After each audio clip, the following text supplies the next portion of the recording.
looking for the right turn, make all the change you make. If you really want to ride, just hold on tight and I'll take it to the place to be. Do you know what today is? It's our hidden history. Our hidden history. Do you know what today is? Our hidden history. Time running is a maze. All the things you can learn in short space, but the time's still running, don't let it waste. Yeah, you can learn with me, cause when I'm reading, oh, it's so amazing, so amazing. I flip the page, I see it written down again and again. I'm humbling, I'm hawking it, that if you were the day, Sunday, Monday, Tuesday, Wednesday, Thursday, Friday, follow me, follow me, to the Saturday. Sunday, Monday, Tuesday, Wednesday, Thursday, Friday, Friday, to the Saturday. Then we go and keep it holy, we make it to the next day. Do you know what today is? It's our hidden history.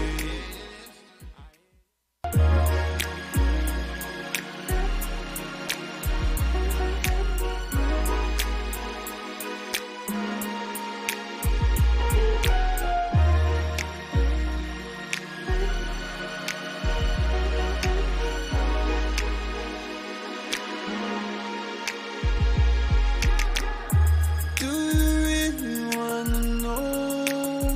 Well, I really wanna know, yeah. Cause there's a place so amazing with all the things I really wanna know, yeah.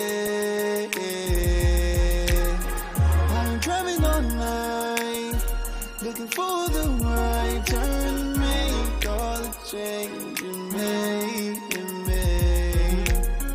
If you really want to ride, just hold on tight and I'll take it to the place to be. Do you know what today is? It's our hidden history. Our hidden history. Do you know what today is? Our hidden history. Time running is a maze. All the things you can learn in short space, but the time's still running, don't let it waste. Yeah, you can learn with me, cause when I'm reading, oh, it's so amazing, so amazing. I flip the page, I see it written down again and again. I'm humbling, I'm hawking it, that if you were the day, Sunday, Monday, Tuesday, Wednesday, Thursday, Friday, follow me, follow me, to the Saturday. Sunday, Monday, Tuesday, Wednesday, Thursday, Friday, Friday, to the Saturday. Then we go and keep it holy, we make it to the next day. Do you know what today is? It's our hidden history.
this remains. All the things you can learn in short space, but the time's still running, don't let it waste. Yeah, you can learn with me, cause when I'm reading, oh, it's so amazing, so amazing. I flip the page, I see it written down again and again. I'm humble and I'm hearkening, that if you will today, Sunday, Monday, Tuesday, Wednesday, Thursday, Friday, follow me, yeah, follow me, yeah, to the Sabbath, yeah. Sunday, Monday, Tuesday, Wednesday, Thursday, Friday, follow me, yeah, to the Sabbath day. Then we go and keep it holy, we make it to the next day. Do you know what today is? It's our hidden history.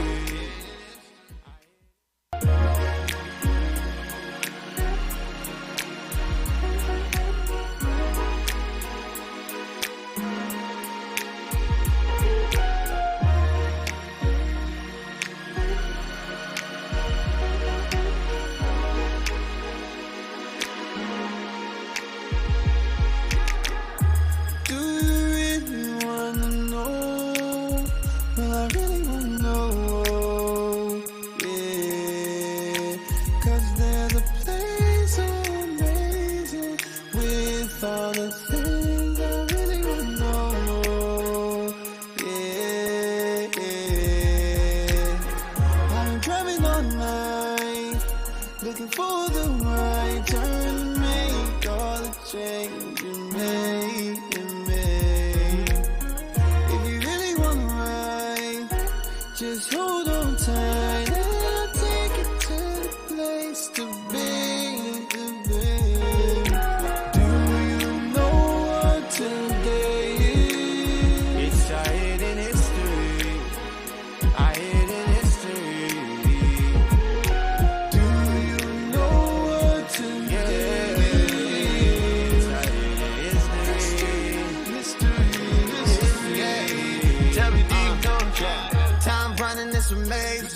All the things you can learn in short space, but the time's still running, don't let it waste. Yeah, you can learn with me, cause when I'm reading, oh, it's so amazing, so amazing. I flip the page, I see it written down again and again. I'm humble and I'm hearkening, that if you will today, Sunday, Monday, Tuesday, Wednesday, Thursday, Friday, follow me, yeah, follow me, yeah, to the Sabbath, yeah. Sunday, Monday, Tuesday, Wednesday, Thursday, Friday, Friday, yeah, to the Sabbath day. Then we go and keep it holy, we make it to the next day. Do you know what today is? It's our hidden history.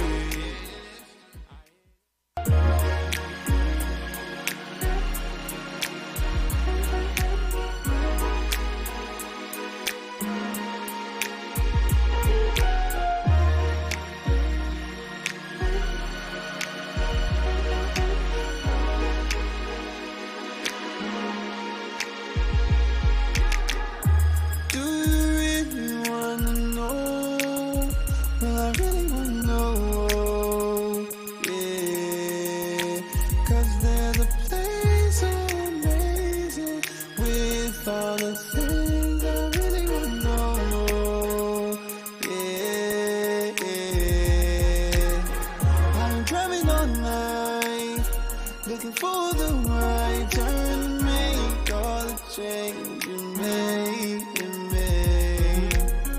If you really want to ride, just hold on tight and I'll take it to the place to be. Do you know what today is?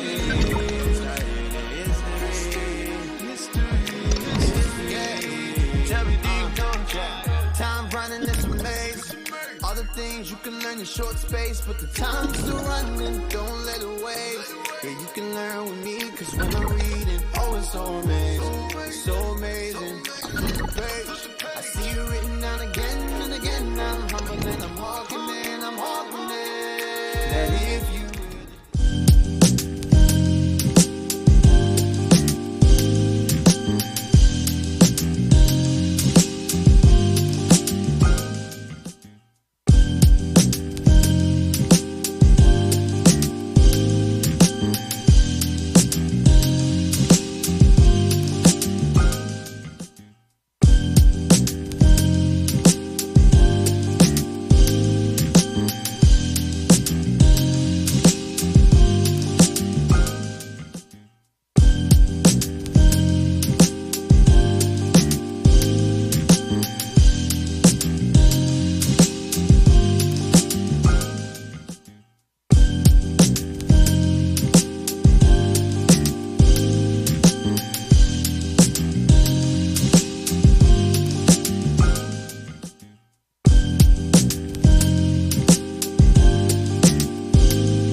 Hey, Shalom Israel, Most High in Christ bless. We are back.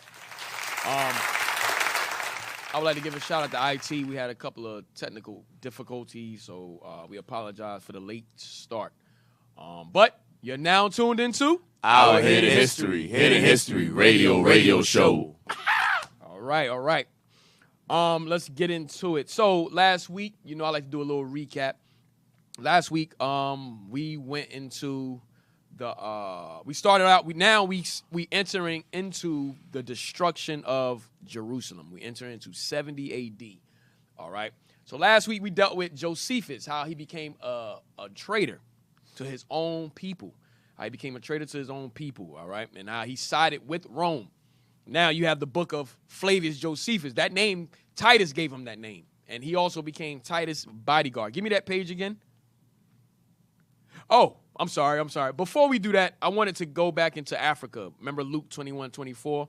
Read Luke 21:24, and then I'm going to backtrack. I'm going to backtrack a little bit. Before we get into 70 AD, I'm going to backtrack a little bit. Go back to Luke 21:24. All right. Yes, sir. The book of Luke, chapter 21 and verse 24. Yep, read. And they shall fall by the edge of the sword, and shall be led away captive into all nations. And Jerusalem shall be trodden down of the Gentiles until the time of the Gentiles be fulfilled. Verse 21. Verse 21. Read. Then let them which are in Judea flee to the mountains, and let them which are in the midst of it depart out. So it says, let them which are in Judea flee to the mountains. The mountains is referring to Africa, all right? Fleeing deeper into Africa. All right, Israel is northeast Africa. So we fled deeper into Africa through Egypt, through North Africa. So like the one page we brought up with Labagola, how they went all the way across North Africa to Mauritania, which is Morocco. And then they flee, then from generation upon generation, they fled persecution from the Arabs who was taking us as slaves. All right, Bishop been going into that heavy, how they've been taking us as slaves and castrating us and the horrible things that these Arabs been doing to us, all right, which was called the sub-Saharan slave trade. So during that time period, we were fleeing deeper into Africa from Morocco, all right, and you had some of us. So the whole point is we took different routes into North Africa and flee down into sub-Saharan Africa, okay. Now, get me the page, the book, show the cover. I don't want that yet. I want the page on Africa, description of Africa. So the bishop brings this book out. All right, he's been bringing this book out. It's called Atlas Geographics, or a complete system of geography, ancient and modern, for Africa, containing what is the most use in, yes. What volume is that? Yes. Volume 4. Volume 4. What year? 1714. 1714. White eyes only. All right. Now, let's go into the page. Like I said, Bishop been bringing this book out. All praises the Most High. Watch what it says. Leo says, there are other kingdoms on the south frontiers of this country which are inhabited by a rich, industrious, and just sort of people. Judaism was the religion of the ancient Africans for a long time and succeeded by Christianity. You see that? Judaism was a religion of the ancient Africans. And it succeeded what? It succeeded. For a long time. And it succeeded? Go ahead. And succeeded by Christianity. Read. But Mohammedanism prevailed in the 208th year of the Hijra. So that's around 600. Okay, that's around the time that Muhammad started enslaving us, around 610. Go ahead. When all the Jews, Christians, and prostitutes of the African religion that could be found. Where were you at? And the Yeah, where the Jews, Christians, and possessors. Possessors. That F is the S. All right? Possessors. Old English. Go ahead. Possessors of the African religion that could be found were put to death. Mm-hmm. Yet in process of time, their intestine quarrels made them neglect Muhammad's law. Right. Now, go over. Yes, right here. The highlight some of. Matter of fact, read those of Upper Ethiopia. Read that. Those of Upper Ethiopia worshiped the Lord of heaven before the queen of Sheba went to Solomon to be instructed in the law of Moses. So we was in Upper Ethiopia. We was in Ethiopia. Okay? They called it Abyssinia. Abyssinia. Say those of Upper Ethiopia. I think they call what they call us today. Habasha. The Habasha. Yeah. The Habasha. Abyssinia comes from the word Habasha. Right. So Abyssinia comes from the word Habasha. Okay. So that was those of us that was in Upper Ethiopia. Read it again. Those of Upper Ethiopia. Hey. Matter of fact, hey, pull up some pictures of the Habasha. I think Habasha or Habasha. Yeah, Well, Habasha. yeah. The Habasha people. They look just like us. Look, that's our people. That's us.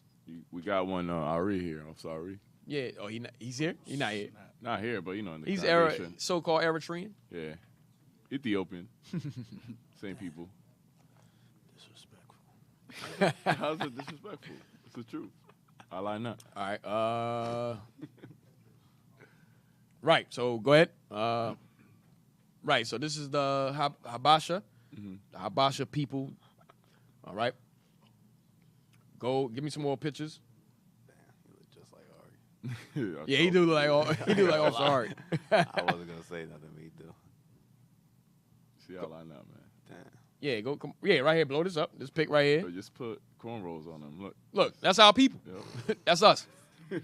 crazy. You said put corn. Yeah, I'm sorry. Family of Aries. Okay. Yeah, that one on the right looks like his brother. Yeah. The head. Damn, it do. Yo, really, it do. It do. This guy crazy over here. Hey, but so this is our people, the Habasha up in Abyssinia. Okay, the Habasha people. All right, that's our people over in Ethiopia. All right, you could take that down. You take that down. All right, read on.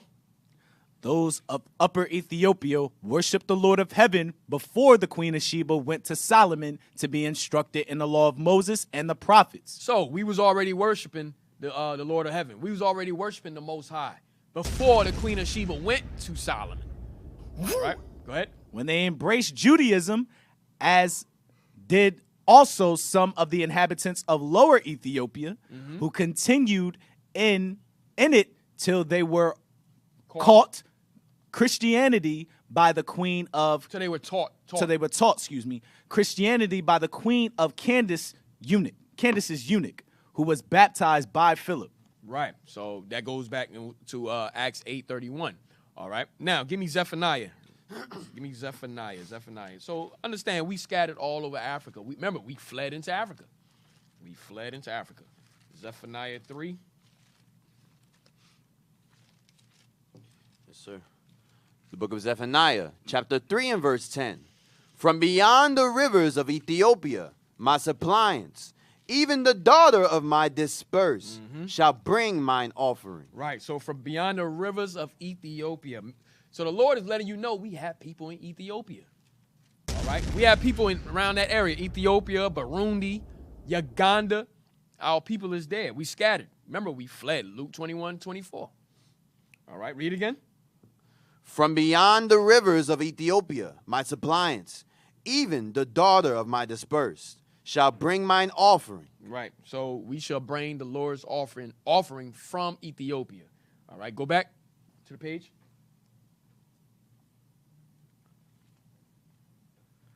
Some of the Jews who inhabit both sides, the nigger, derive themselves from Abraham. So listen good. Some of the Jews who on both sides of the nigger. The nigger is the Nigger River. Go ahead. Derive themselves from Abraham. They derived themselves from Abraham. Read. Others fled hither from Africa, Asia. when Vespasian destroyed Jerusalem. This is what I wanted to get to. You had those of us that fled from, others fled hither from Asia when Vespasian destroyed Jerusalem, 70 A.D. Read. Or from Judea when 'twas wasted by the Romans, Persians, Saracens, and Christians. Read. Some were banished from Italy in 1342. So you had some of us that was banished from Italy.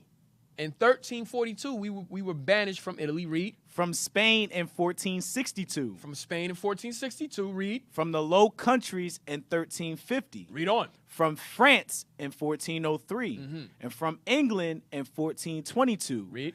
These all differ in habit and are divided into several wealthy and numerous tribes, but have no dominion, are despised of all nations. Right, we're despised of all nations, meaning the Hamites, the Arabs, all right? We despise of those nations, so-called white man, we despised of those nations, okay? And even those that was keeping the laws, we would despise even our own at that time. Because remember, you had those of us that was in Africa that started mingling with the Hamites and following their customs. Okay, so now here we go. Here go those of us that's keeping God's laws, and we was hating on one another. All right, so I mean, those of us that was in pagan customs was hating on those of us that was keeping God's laws at that time. All right, so take that page down.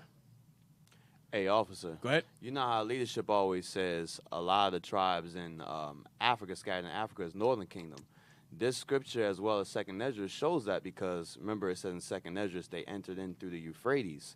The rivers beyond the Ethiopia, which would be the Blue Nile, if you go further east, is where the Euphrates at. And then you got tribes like the Yoruba saying they have stories of them traveling from Assyria into that land. So Right. it's showing that. Right.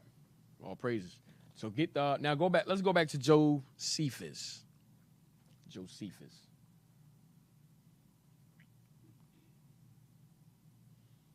And how he sided with Rome. Read that again. The appointment of Josephus. The first step of the new government was to appoint military governors over the various districts of Palestine. Their task was to organize the defenses of the provinces, enlist men for the national army, and prepare food against the inevitable siege of various towns which the Romans would attack. Of the provinces, none was more important than Galilee. For one thing, there was no doubt that the Romans would come into Palestine from the north, and thus Galilee would be... Hey, let's get to the point with Josephus. I want to read all this again. Read Josephus' private motives. Josephus's private motives. What the government did not know about Joseph was his character and personal ambitions. So, what the government didn't know about Josephus was his character and his personal ambitions. Go ahead. He wanted to win glory, but he also wanted to be safe. So he wanted glory, but at the same time, he wanted to be safe. All right? He wanted to be safe, right? Go ahead. His first visit to Rome had taught him to respect its might, and he became convinced that the Jews would be unable to prevail against it. So he already had in his mind that, we can't win this. That's no different from the spies and That spied the land. Yeah, that spied out the land. They came back with the evil report, like, we're not gonna be able to beat them. All right? He did the same thing when he went to Rome and visit Rome. He was like, they too powerful for us. We can't take them. Read on. Under the circumstances, he was ready to do everything possible to gain power, but he was hesitant about using it against Rome. Right, so he's hesitant about Rome. Go ahead. He was becoming fearful now. He's becoming fearful. Go ahead. It did not take long for some of the ardent Galilean patriots to see through Joseph. His bitterest enemy. Read that again. It did not take long for some of the ardent Galilean patriots. So those of us that was in his army, because he was a general. So it didn't take long for those of us to see his what? To see through Joseph. To see through him, to see his spirit, to see like something's off with this guy. He's acting funny. He's moving different. Go ahead. His bitterest enemy in Galilee was Johanan. His ambitions was not with his own people. He had other ambitions. It wasn't to try to destroy Rome and to side with his own people. He had other ambitions. He wasn't even trying to win the war. He already knew in his mind, in his spirit, that he can't win the war. But the men that was with him, they was ready to die for the cause. They were the zealots. They was ready to die for the cause, but not him. He wasn't ready to. He was ready to. How Christ said it. He said he was trying to save his life. That's what he wanted to do. Oh, anyway, save his life. He shot. Lose Yeah, it. yeah. He was trying to save his life. That's what he wanted to do.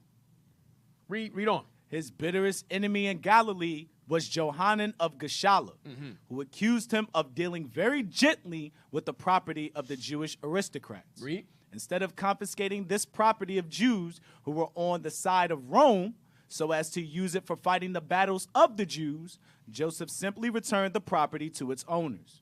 At last, the government in Jerusalem sent men to investigate Joseph's activities. Yeah, because they like, yo, what the hell? What's up with this dude? He's sending back property. You know, he's moving real funny to us. Go ahead. And, if necessary, to remove him from office. So they were already planning to remove him from the office. Go ahead. But he was clever enough to get around all difficulties and to retain his command. So he was a secret coon. He was a secret coon. He acted like he was for the cause of his people, that he's ready to die. But in reality, he was a secret coon. Read. Thus, instead of organizing the district for war, Joseph spent his energies in maintaining his personal authority. You see that? He didn't care enough about the people. He wanted his personal authority. And guess who he wanted that authority from? Rome. He was no different from the Herodians. They're going to get me with the Herodians. He was no different.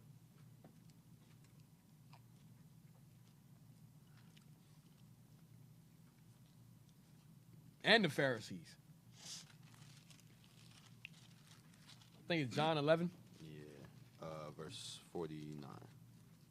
Oh, verse 48. The book of John, chapter 11 and verse 47. Then gathered the chief priests and the Pharisees a council and said, What do we? For this man doeth many miracles. If we let him thus alone, all men will believe. Christ, read. And the Romans shall come and take away both our place and nation. So they're like, look, man, we got to get rid of this guy. Because if we don't, the Romans are going to take away our position. All right? We're going to lose authority that we gain from the Romans. Notice they were called Herodians. They was in support of Rome. You have the definition here? Put that up. Herodians, a party mentioned in the New Testament 3 times. Wait, can the people see it? All right, go ahead. Matthew 22:16, Mark 12:13. Read it again from the top, bro. Herodians, a party mentioned in the New Testament 3 times. Matthew 22:16, Mark 12:13, and 3 and 6, as joining with the Pharisees to oppose Jesus. So they joined with the Pharisees to go against Christ. Read. Jews who supported the dynasty of Herod. There you go. And what? And therefore the rule of Rome. Hey, the Zealots, they hated that. The Sicarii, they hated that. All right. So now you have a man who's pretty much just like them. That's running an army that hate Rome. This don't make sense. So they seeing through his actions and his motives that he's moving different. They like, yo, he's in favor of Rome, but we can't prove it right now. But the way he's moving, we seeing something that's off about him. You got something? You remember how we was comparing the Zealots and them to the Black Panthers and how they was against anybody that supported America? Yeah. He reminds me of the traitor that betrayed him. William O'Neill. William O'Neill. Yep. Yep. And he had position in the Black Panthers. Yeah, he gained position. Right. He did gain position in the Black Panther. I think he was the Top security. Yep. Yeah. Came to top security. Yeah. All right. Read on. He built thus instead. Thus, instead of organizing the district for war, Joseph spent his energies in maintaining his personal authority. Yo, this is a dangerous dude. This is a dangerous dude right here. Go ahead. Instead of preparing an army, he prepared an alibi by which he might eventually prove to Rome that he had never really been its enemy. Damn. There you go. So he's a general over an army of men that's ready to die for the cause, that hate Rome. But now here you got a man that's over you that's really about to, he's like, nah. He's like, I'm not really about leading this army. I'm really about favoring Rome. I'm siding with Rome. Go ahead. He built few forts. He made no attempts to inspire the wavering people with patriotic fervor. He gathered no resources for a long campaign. He didn't give a damn. Go ahead. He left the district exposed to the enemy. Damn, he left the district exposed to the enemy. Read. His vanity and selfishness, if not outright villainy, betrayed the cause of Jewish independence at the start. So he betrayed. The Most High hate betrayers. He betrayed the cause of Jewish independence at the start. Can't make this up. Let me show you what we did to traitors. In Maccabees with Judas, I know it's off. I think I know what you're talking about. They burnt them in the tower. You know what I'm talking about? Somebody can find that? We didn't play around with traitors, man.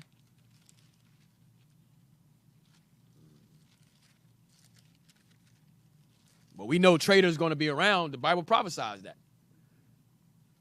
Brethren should betray brethren. We know that's going to happen.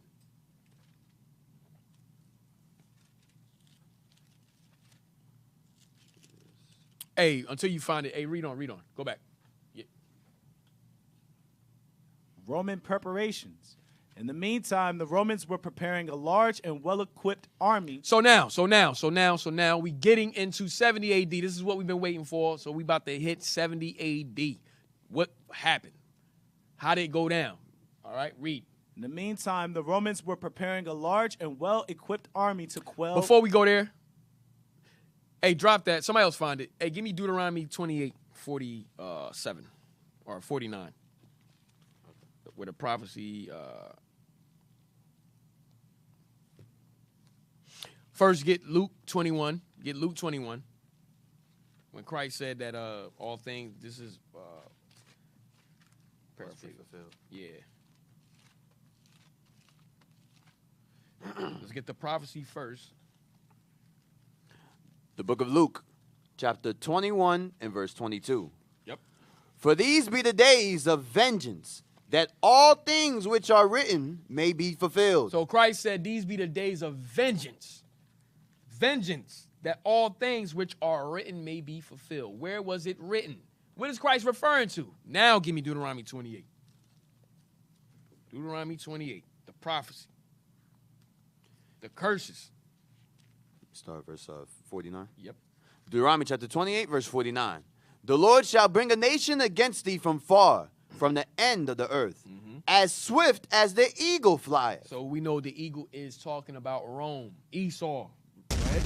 A nation whose tongue thou shalt not understand. Why? Rome spoke what? Latin. They spoke Latin. So we didn't understand that tongue. Go ahead. A nation of fierce countenance, which shall not regard the person of the old, nor shew favor to the young. So they didn't give a damn about the old, the young, or the kids, the children. Read. And he shall eat the fruit of thy cattle, and the fruit of thy land, until thou be destroyed. Now, remember, we use this because they did the same thing over here in America. They did the same exact thing. That was Rome all over again. Okay. Read on. Which also shall not leave thee. But at that time, they were speaking Spanish, which comes from what? Latin. Spanish that they were speaking derived from Latin. Go ahead. Which also shall not leave thee either corn, wine, or oil, or the increase of thy kind. Right. So that goes into colonialism. Read. Or taking up all the resources. Read. Or flocks of thy sheep, until he have destroyed thee. Verse 52.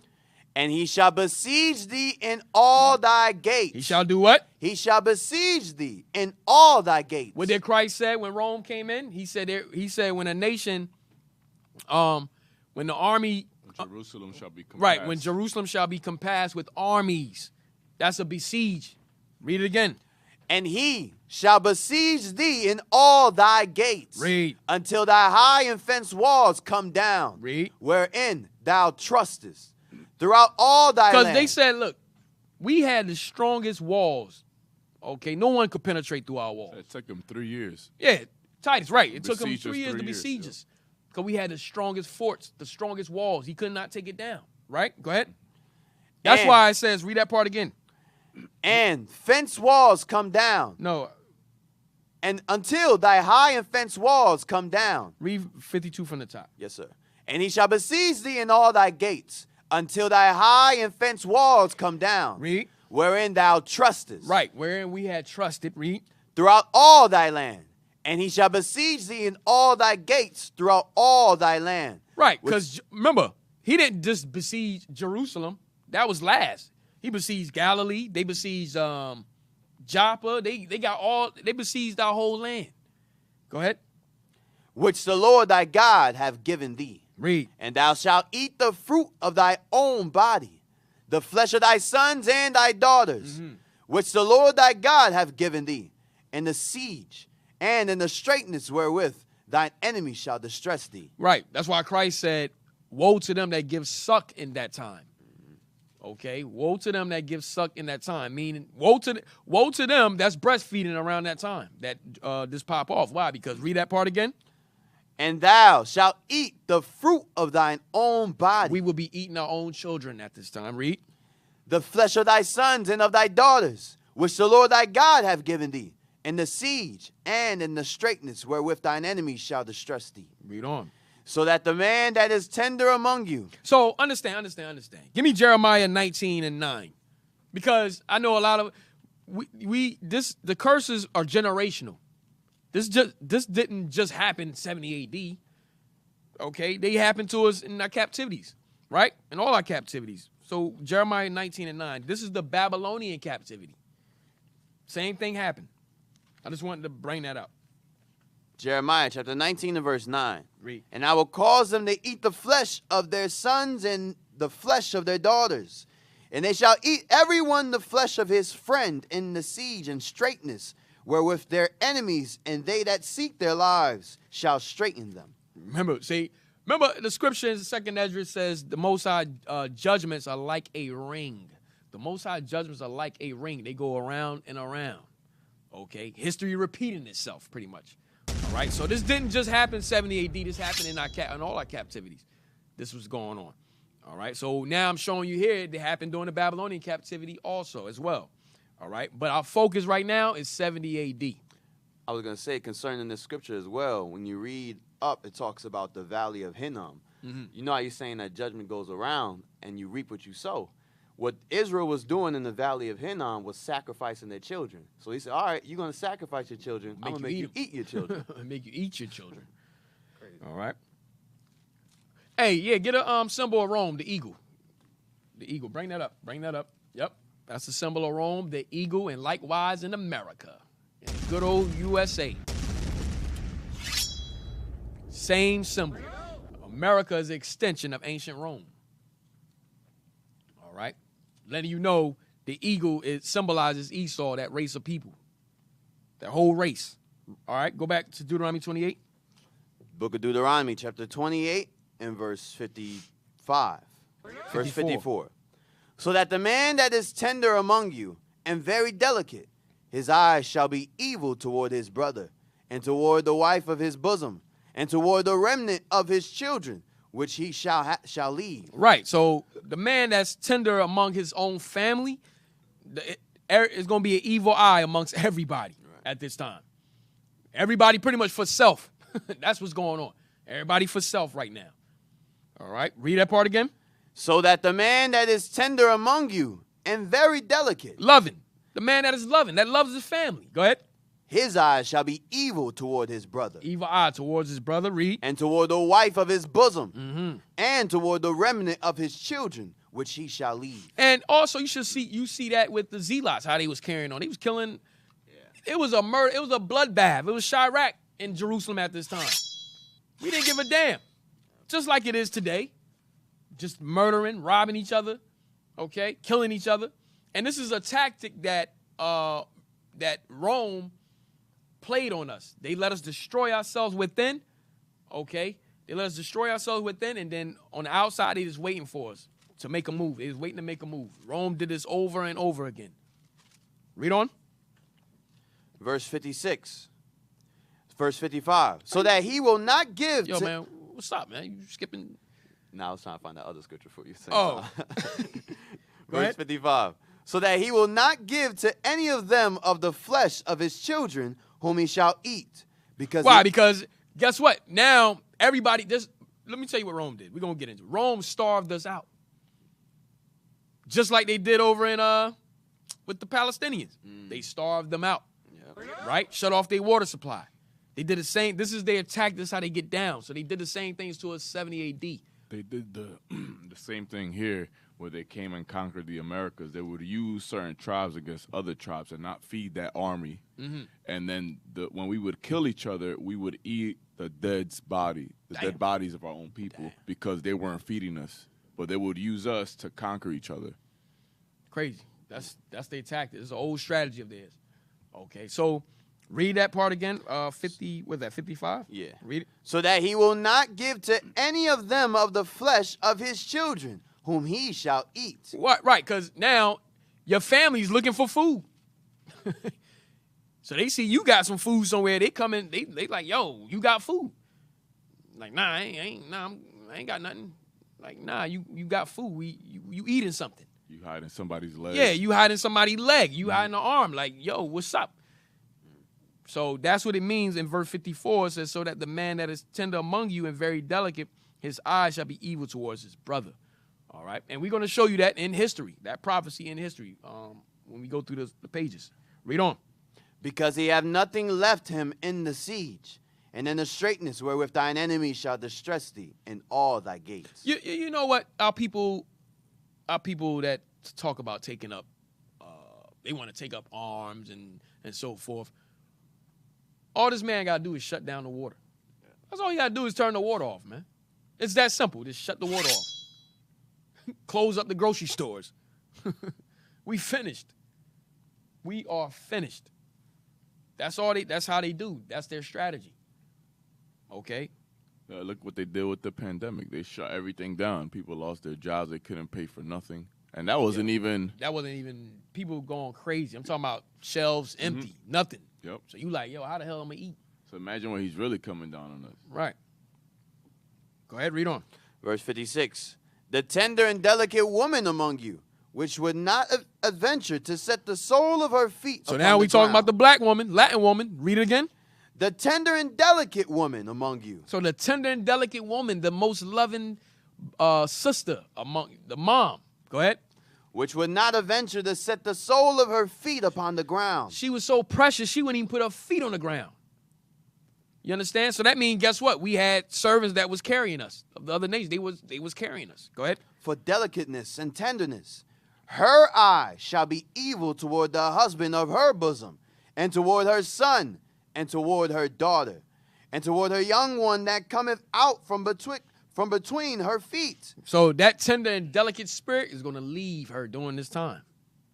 Go ahead. And toward her children which she shall bear, for she shall eat them for want of all things secretly in the siege and You see that? straitness. Secretly, meaning when she had that baby, look, she's secretly eating the baby. Okay, this is what went down. This is what went down. All right, during the siege. All right. So now let's give me the page again.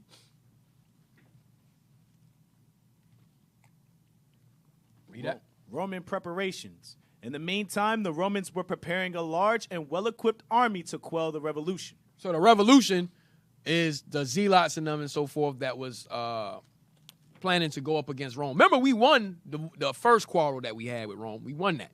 So that now we think we high and mighty now. We won that. We good. We started trying to set up a government. All right. We started trying to get ourselves in order, get organized, right? Because we think we got some type of independence from Rome now. We won that, right? Go ahead. Emperor Nero and his advisors fully recognized the danger of letting the Jews win even a partial victory. So that victory that we won before was a partial one. It wasn't a victory against. We wasn't winning against Rome. Remember the Most High. Give me Psalm 19:17. Psalm 19:17.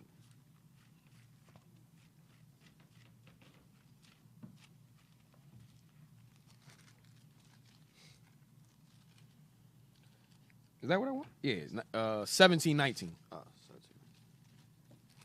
The book of Psalms. 13. Yeah, 13. Okay. The book of Psalms, chapter 17, verse 13. Yeah. Arise, O Lord, disappoint him, cast him down. Deliver my soul from the wicked, which is thy sword. So the wicked is God's sword. The wicked is God's sword. That's the Most High sword. So we was not winning that. We going up against God. We fighting against God now. Read on. Already, after the defeat of Cestius Gallus, rumors began to circulate that several other nations of the East and I'm sorry. Y'all know that scripture where Christ said, "What would he?" I think it was about the husbandry. He said, "What would y'all do when I send my army? When God sends His army against you?" Y'all know what that's at? When It was the different servants. He said, "What will the Lord do to them when He sends His army," or something like that? Yeah, Or what will you do when God sends His army? I know you're talking about when He killed the son they sent. Yes. If you can find that, you can read on. Now, you ain't got to look. Why are you looking for? Go ahead. already, after the defeat of Cestius Gallus, Let me know when you find it. All right. Go ahead. rumors began to circulate that several other nations of the East, inspired by the example of the Jews, were making ready to join them against Rome. Read. A strong army and a good general were needed. Nero chose Not Josephus, but a strong army and a good general were needed. Go ahead. Nero chose Vespasian. From his youth, a Oh, soldier. I'm sorry. This is Rome. Rome needed to choose a good army and a good general because they sent Cestius Gallus before, and he couldn't do the job. We whipped his behind. All right, Cestius Gallus, we whipped his behind. He could not do the job. So now they said, look, we need to send a strong general and a good army. Same thing during the Greek. Remember the Greek with Heliodorus? He was like, who was it? Antiochus? I think it was who was it? He was like, yo, well, who should we send? Because he got beat up by the angels, so he was like, well, who should we send to go back into Jerusalem for the treasury? Seleucus, yeah. Yeah, Seleucus. Yeah, Seleucus. So His he brother, was Torsius. like, yo, like you better send your enemy or something. So say now here we are with Rome, and Cestius Gallus couldn't do the job, so they like, yo, who should we send now? Right? Go ahead. Nero chose Vespasian. From his youth, a soldier, not a brilliant, but a reliable man who had fought successfully against the Germans and the Britons. Which was us. They were fighting against us. We were the Germans and the Britons over there. Okay? Go ahead. He assigned The Gauls. Cellurese, the Yeah. Gauls and the Cellurese. That was us over there. They were fighting against. Read. He assigned 3 experienced legions to Vespasian, in addition to several contingents of cavalry. When Vespasian arrived in Antioch, in Syria, he called upon and received further reinforcements from the Syrian kings who were subordinate to Rome. So he's gathering a large army. Okay? This is Vespasian. Nero and Vespasian. Okay, Nero was, remember, Nero was the emperor at the time still, and then you had Vespasian. All right, go ahead. Including several thousand soldiers from Agrippa. Altogether, the Roman gathered an army of over 60,000 well-trained and excellently equipped men. They wasn't playing, man. They was going to win this fight. Go ahead. With these, he began to march south into Galilee. All right, next page. So now this is the conquest of Galilee. Go down. And then you have the fall of Joppa. Okay, Jotapata. All right, let's read that. Let's go back up top. So this is around 67, 68 AD. Read. The conquest of Galilee. The arrival of the Romans at once reduced the forces gathered by Joseph. Insufficiently trained and uninspired, many left his ranks. Moreover, now it became apparent to what extent Joseph had failed to rally the support of the important cities of the province. One after another, they opened their gates to Vespasian, for it was perfectly clear to them that Joseph could bring them no help. So it was a wrap. He found out. Look, he's on the side. He's on Rome's side. Read. The most serious loss of this nature was the city of Sepphoris, the best fortified and the most strategically placed city in Galilee. The towns and villages which did not surrender were utterly annihilated by the Romans. After a few feeble efforts at fighting scattered portions of the Roman army, Joseph gave up open battles and shut himself and his army behind the walls of Jotapata.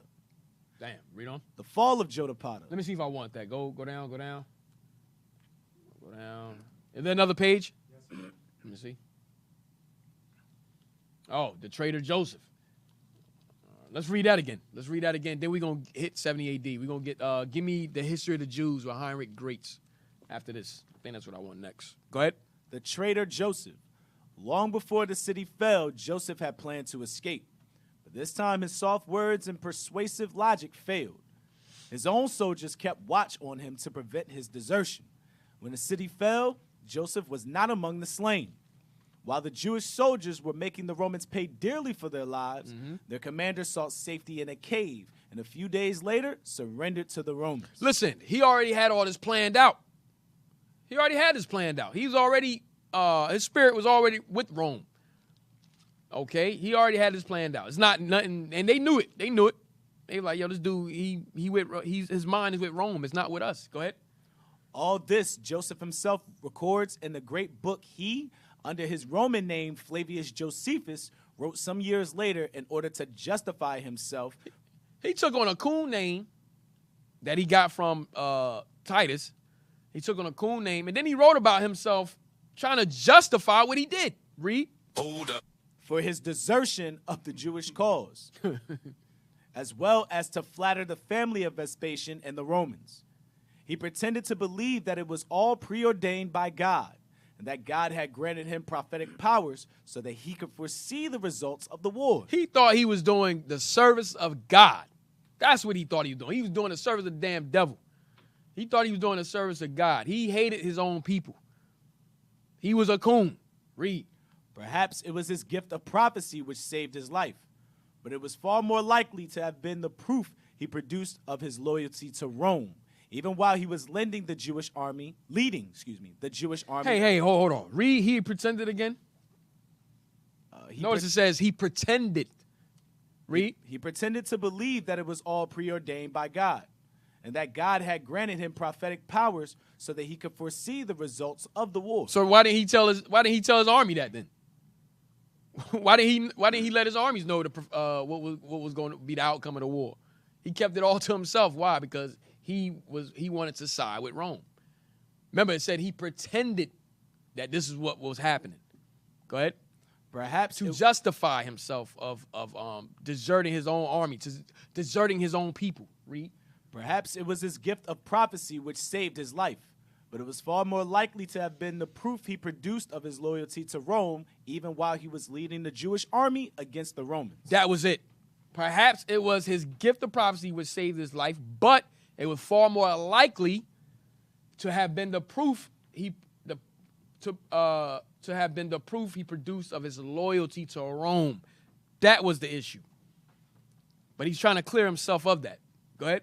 A more convincing proof was his willingness to serve Rome against the Jews from then on. Damn, read. For he was attached to the staff of the Roman general. His special assignment was to weaken the morale of the Jewish fighters. That was his... Wait a minute.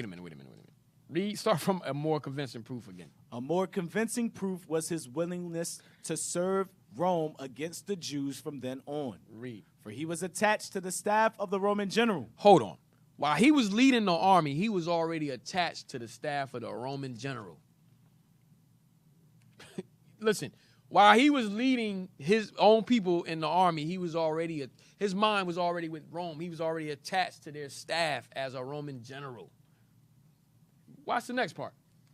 His special assignment was to... His special assignment. He became an informant. Just like William O'Neill. He had a special assignment. This is Josephus. So when he became attached to Rome, they gave him a special assignment. To do what? Was to weaken the morale of the Jewish fighters. His assignment from Rome was to weaken the morale of all of the Jewish fighters that was under him. Can't make this up. Hated his own people. We got those two scripts you wanted too. You got it? Maccabees and Luke. All right. All right, read that, because that's all I want from this page. Okay. Hey, while he getting that, give me History of the Jews, page 300.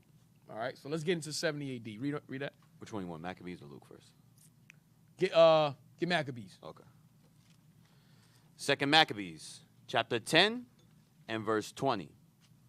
Now they that were with Simon, being led with covetousness, were persuaded for money through certain of those that were in the castle, and took 70,000 drachms, and let some of them escape. See what's going on here? This is our people. Read. But when it was told Maccabeus what was done, he called the governors of the people together, and accused those men that they had sold their brethren for money. That they did what? They have sold their brethren for money. That they sold their own people out for money. Read. And set their, Covetousness. Read. and set their enemies free to fight against them. Can't make this up. Read. So he slew those. So this is what happens to traitors. Read it again. So he slew those that were found traitors, Uh-huh. and immediately took the 2 castles. So Judas didn't play around with traitors. He didn't play around with those that betray their own people, man.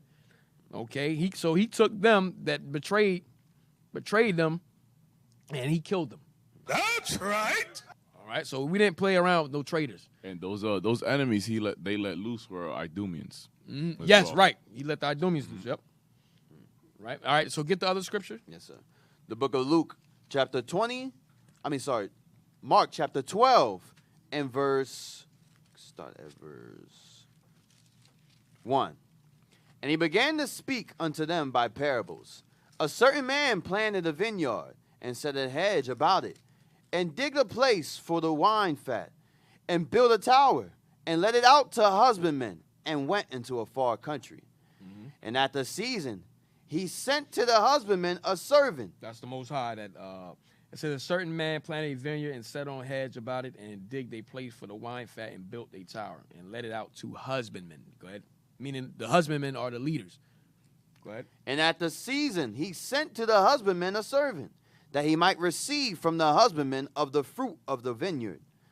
And they caught him and beat him and sent him away empty. And again he sent unto them other servant. And The at servants are the prophets. Read. And at him they cast stones and wounded him in the head and sent him away shamefully handled. So showing you they was killing the prophets. Read.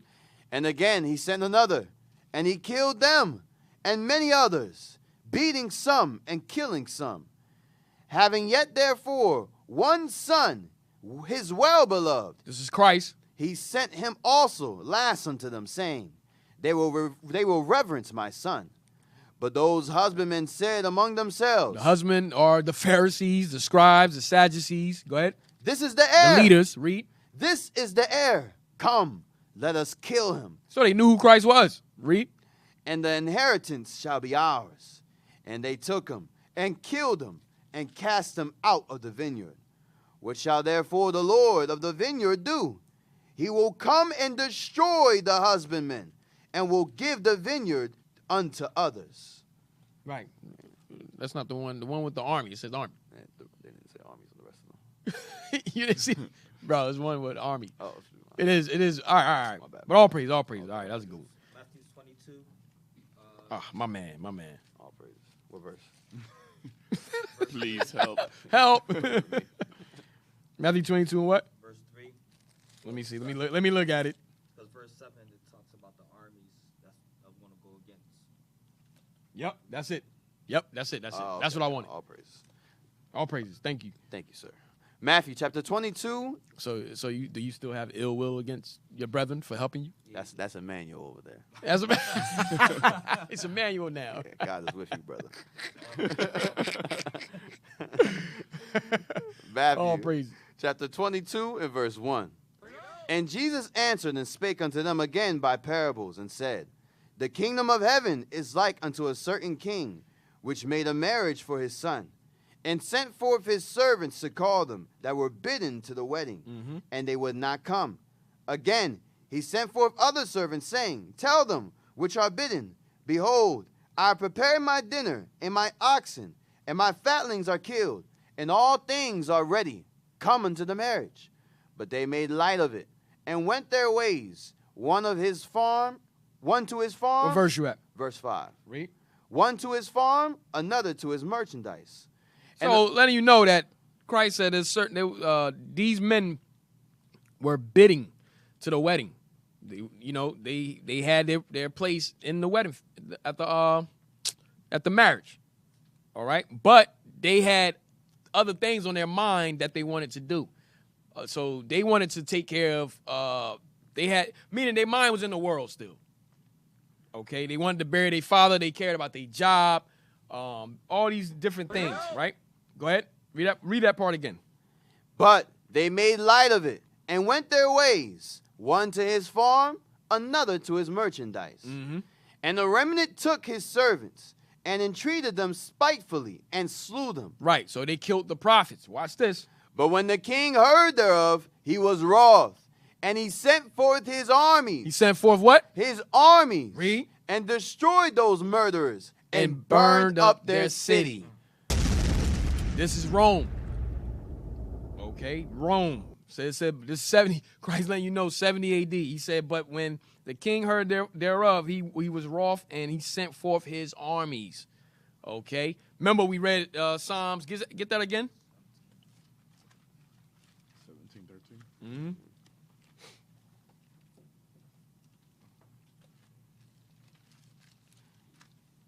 The book of Psalms, chapter 17 and verse 13. Read. Arise, O Lord, disappoint him, cast him down, deliver my soul from the wicked, which is thy sword. The wicked, which is the Lord's sword. The Lord's sword. All right, now let's get the page 300, Heinrich Greats. Okay. Hey, you got the cover? Show the cover. Show the cover. Show the cover. Show the cover. History of the Jews. All right, so this book is History of the Jews by Professor Heinrich Greats. Okay, this is volume 2. So this is a 6th volume. You can order it on a lot of times we go to A Books and so forth, but you can order it 6 volume set. Very good set to have. Volumes 1. This is volume 2. I know we use volume 1 a lot. Excuse me. So we use volume 1 a lot. All right. So I saw a 6-volume set yesterday for $90. Right. So it's expensive. Yep. It's expensive. All right. So this book written in 1890s. Okay. Page 300. Partly he feared Licinius Mucianus. Go down. I don't think I want that part. Yep. The most important step.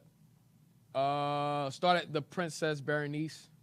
The Princess Berenice was a friend of the Egyptian governor, and she was furthering the imperial election as an affair of the heart. Titus's love for her was so openly avowed that all her court were convinced that he had promised her marriage. It was therefore not unnatural that she should employ all the means suggested by her imagination and made all possible by her personal charms to attain this end. The most important step was to gain Tiberius Alexander's support for Vespasian, and in this she succeeded admirably. The governor of Egypt responded to her appeal by making his legions swear fealty to him whom they now call emperor. A few days later, the legions stationed in Judea, and the Syrian troops under the command of Mucianus also tendered their allegiance to Vespasian. So now, remember the title, all right? We dealing with the 7th feather, Vespasian. Now he's the emperor. He's the emperor, right? Go ahead. And his son Titus was his general.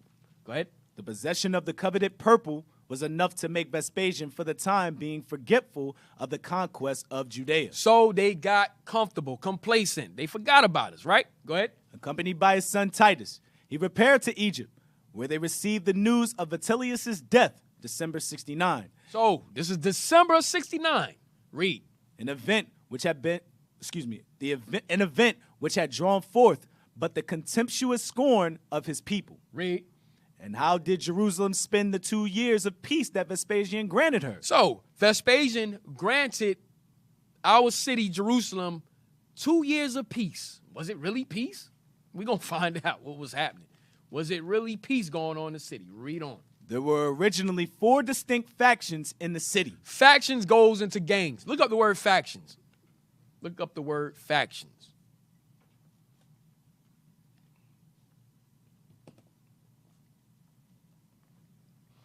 Factions. Faction, a small organized dissenting group within a larger one, especially in politics. Synonym? Clique. A clique. Factions, a clique. Come on. Coterie. Uh-huh. Caucus, cabal, block, camp, group, grouping, side, sector, section, wing, arm, branch, division, contingent, set, ring, lobby, ginger group, pressure group, Splinter group. Okay. That's your zealots in them, right? Go ahead. fringe movement, minority group. All right. So a faction, pretty much a gang. We're gonna read. We're gonna read on. Go back.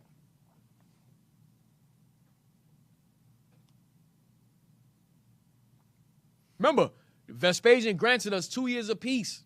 Remember, he just became the emperor. So he chilling right now. He just trying to get things in order. Right? Well, watch what we was doing. There were originally 4 distinct factions in the city, without counting the more moderate. These were the Jerusalem Zealots. So you got the Zealots? Under Eleazar ben Simon and Simon ben Ezron, consisting only of 2,400 members. Read. The Galilean Zealots. So you got the Galilean Zealots, right? Go ahead. Under John, numbering 6,000 armed men. The Simonists and Sicarii outnumbering the rest by their army of 10,000. So you have the Simonists and then you have the Sicarii. All right, go ahead. And the Idumeans under Jacob ben Sosa and Simon ben Kothla, a troop of 5,000 men. Read. These 24,000 heroic patriots might have put their valor to some account in one decisive battle, could they but have acted in harmony. United. If we could, listen, we had 24,000 heroic patriots. It says these 24,000 heroic patriots might have put their valor to some account in one decisive battle. Could they but have acted in harmony if we united? But you know how niggas do. You know how Negroes get down. Remember, we came together during Cestius Gallus. We came together. We beat them. But now we fighting each other now, right? Go ahead. But not one of their leaders was capable of sacrificing his own ambition to the general good. I want to be the head nigga in charge. He wanted to be the head Negro in charge. Read. The followers of Eleazar claimed precedence on the grounds of their being natives of Jerusalem and of having thus given the first impulse to the movement. John insisted upon his superiority on account of his quickness and perception and readiness in action. And Simon felt revengeful towards the Zealots, who had dared quell his disorder. Read. Members of the 4 different factions were perpetually meeting and fighting in the streets. Gang wars. Gang wars in the streets. Jerusalem. That's what was going down. Read that again. Members of the 4 different factions were perpetually meeting and fighting in the streets. That's like the Bloods. That's like the Crips, MS-13, Latin Kings. That's like they all just fighting in the streets, man. Go ahead. Giving the enemy both the time. The gangster disciples, the vice lords, okay, that you have in Chicago. All right, read on. Giving the enemy both the time and the opportunity. Giving the enemy what? Both the time and the opportunity. To do what? To devastate the surrounding country. This is a tactic and strategy of Esau. They did it time and time again throughout history. They waited for us to kill each other, and then they came in. Read. For it was almost certain that no one faction... Like today, put guns in their neighborhoods, put drugs and so forth, let them kill each other, and then we just take it back over. Then we'll lock them up, put them away. Go ahead. For it was almost certain that no one faction would dare oppose the Romans, and equally certain that the 4 factions would not combine in arms against them. Damn. All right, 70 AD, here we go. Titus, the new heir... Matter of fact, before we get into it, we're going to take a quick break. All right, so let's take a quick break before we get into 70 AD. All right, so we're going to take a break. We'll be back. You can text us at 267-702-6121. Again, you can text us at 267-702-6121. All right, we'll be back after the break. There will come a time when black people wake up and become intellectually independent enough to think for themselves, as other humans are intellectually independent enough to think for themselves. Then the black man will feel for other black people. And this new thinking and feeling will cause black people to stick together. And then at that point, you'll have a situation where when you attack one black man, you are attacking all black men. And shall set up an ensign for all the nations. The word Gentiles means nations. And shall assemble the outcasts of Israel, and gather together the dispersed of Judah from the 4 corners of the earth.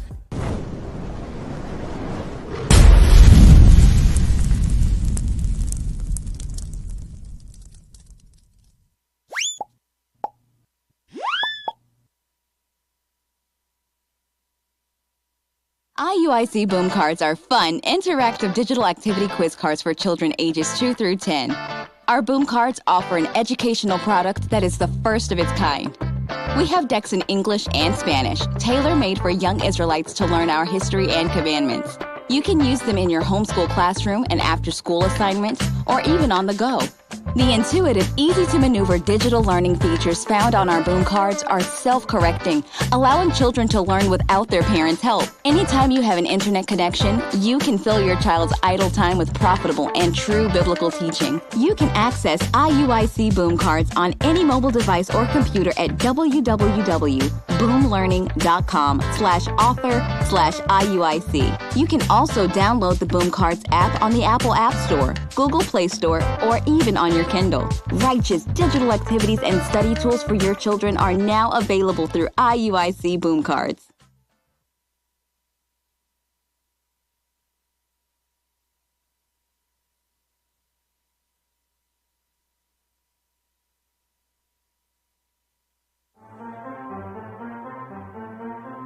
Leave me alone, I'm in the zone. Walk in the building like give me my throne.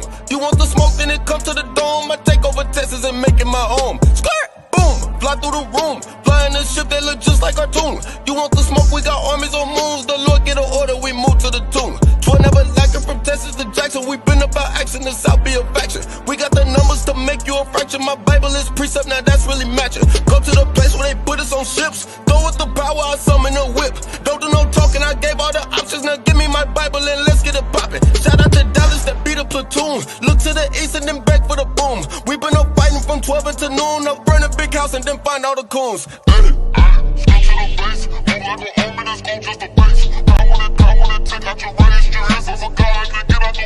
Let's go to war, let's go to war, let's go to war, let's go to war, let's go to war. Bring me my sword, let's go to war, let's go to war, let's go to war, let's go to war, let's go to war. Bring me my sword, let's go to war, let's go to war, let's go to Give me a soldier, an officer, teacher, a reader, a flyer, a mic and a speaker. I gotta beseech him. I cut him, then pass it to deacon. The captain gon' feed him, and bishop gon' lead him. He bleeding, fatiguey, anemic. Your pastor been dancing with demons. He fall like the season is treason. When brothers believing, they turning to leeches. Them times been screeching. Pull up and go. Wartime. No zodiac, look at them 4 signs. It's Caesar and Jesus, a kingdom you need to be seeking and looking for your tribe. I got Judah and Ephraim and Hill. Bible got secrets to heal. Bringing it closer, it's near. Shifting it, changing the gear. Breaking it, changing no feel. Making it plain and it's clear. Upright. Just around getting the foresight. Seeing the vision right from the beginning. But these niggas playing like Fortnite. We gotta repeat for real. I want to stand still.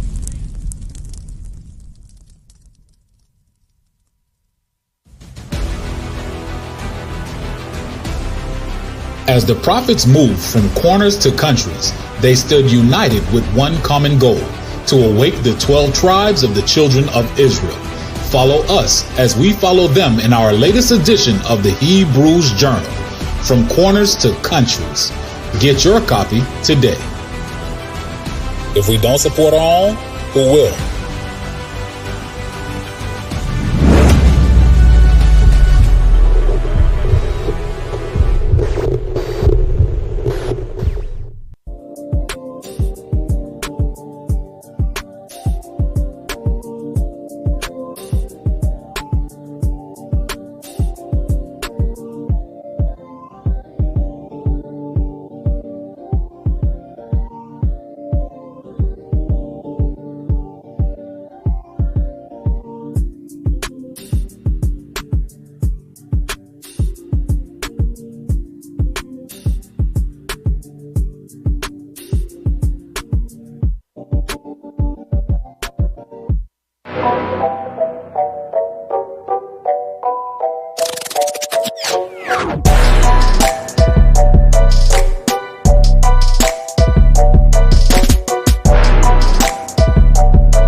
Purpose for coming out here is to gather the elect of our brothers and sisters scattered in the diaspora.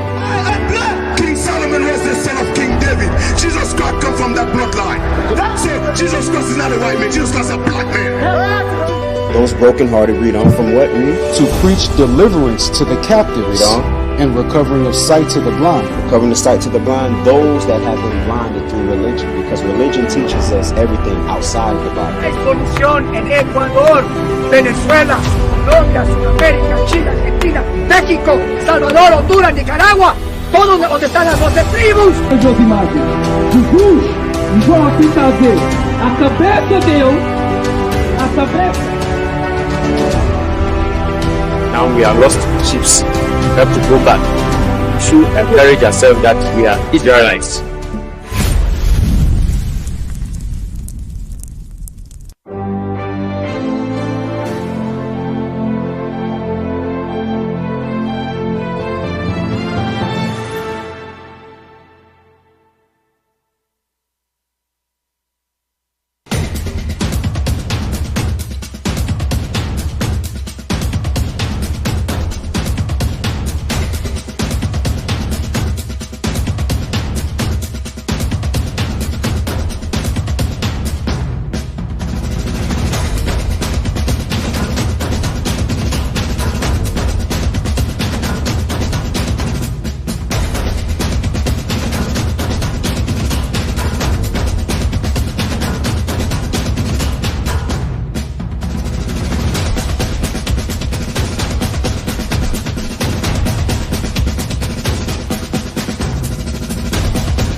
It's hot and the fan is Moses!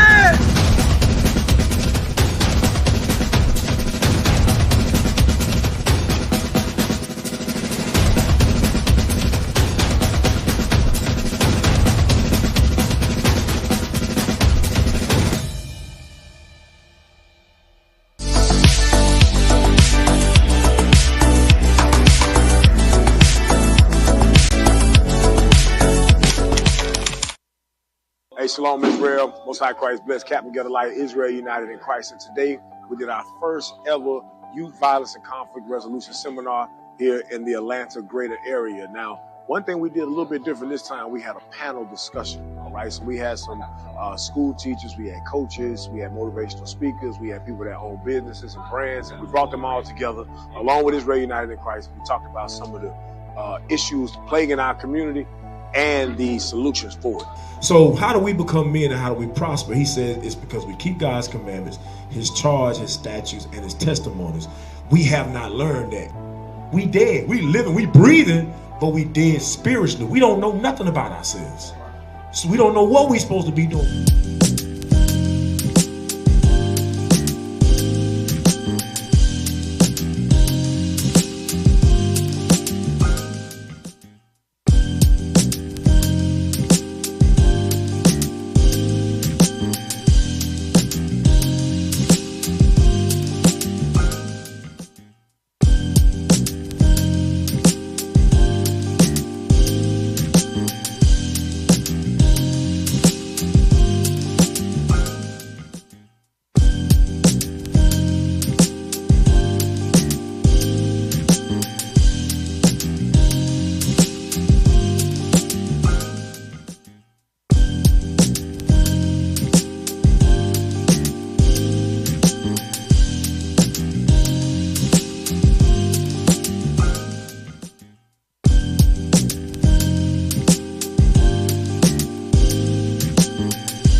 Hey, Shalom, we're back from the break, all right? We're back from the break. Hey, so we have a question. Read that. All right. Question is, Shalom, my question is, was Josephus ever dealt with for his treachery? So that's a good question. Was Josephus ever dealt with for his treachery? Well, we're going to read this real quick. Let me show you what happened to Josephus. Starting all the way at the top. You can start at King Agrippa. King Agrippa, who not only brought a contingent of men, but who also tried to influence the inhabitants of Jerusalem in favor of the Romans. Tiberius Alexander, who sealed his apostasy from Judaism by going into battle against his own nation. Read. And Josephus, the constant companion of Titus. So Josephus was a constant companion of Titus. I want to focus on that. Josephus was a constant companion of Titus. So guess what? Titus was protecting him. So was he dealt with for his treachery? Was there any payback for what he did to his own people? Titus kept him by his side. He was protected by Rome. He was protected by Rome. Read again. King Agrippa, who not only brought a contingent of men, but who also tried to influence the inhabitants of Jerusalem in favor of the Romans.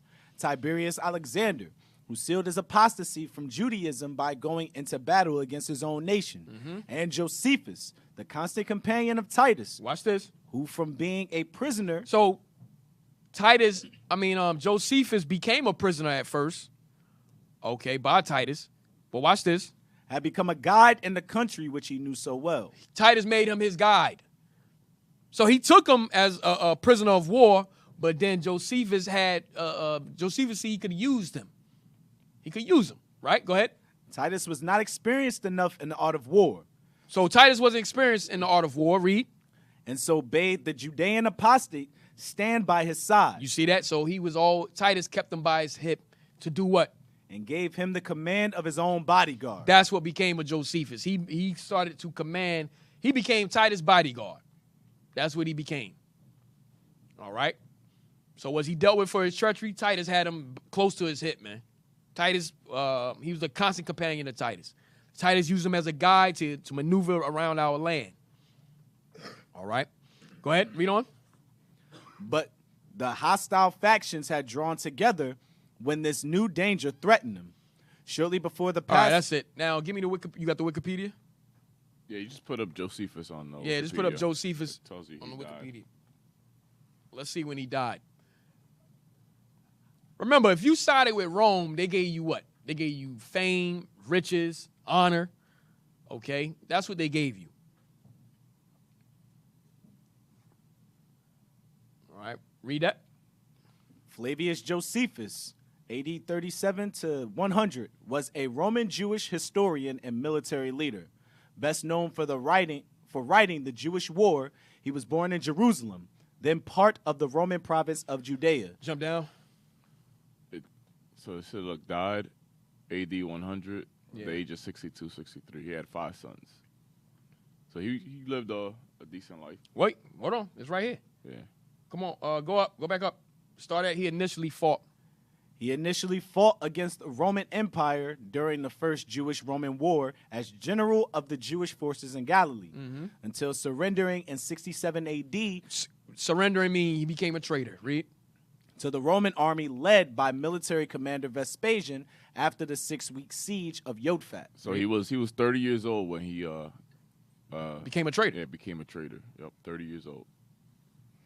Josephus claimed the Jewish messianic prophecies that initiated the First Jewish-Roman War made reference to Vespasian becoming Roman emperor. In response, Vespasian decided to keep Josephus as a slave and presumably interpreter. After Vespasian became emperor in AD 69, he granted Josephus his freedom, at which time Josephus assumed the emperor's family name of Flavius. You see that? So Titus eventually granted him his freedom. All right, read on. Flavius Josephus fully defected to the Roman side and was granted Roman citizenship. So they gave him Roman citizenship. He became a full Roman citizen. Go ahead. He became an advisor. He became a Roman. Go Go ahead. He was how we say it? He was a chocolate covered Edomite. Go ahead. He became an advisor and friend of Vespasian's son Titus, serving as his translator when Titus led the siege of Jerusalem in 70 AD. So he became his translator also, read. Since the siege proved ineffective at stopping the Jewish revolt, the city's pillaging and the looting and destruction of Herod's temple, the second temple, soon followed. So Josephus was not dealt with for his treachery. Of course, the Most High, he died, but the thing was, he was granted freedom. He granted Roman citizenship. He lived a regular life. All right. After that, he lived an extra 30 years after he surrendered to Rome. So if he was killed, anything for his treachery, nah. All right. I mean, the Most High eventually killed. I mean, he eventually died. He'll be judged. He'll be judged for that. He'll be judged for that. Okay. It was something I thought about. I don't know what it was. Go back to that page. It was something I thought about.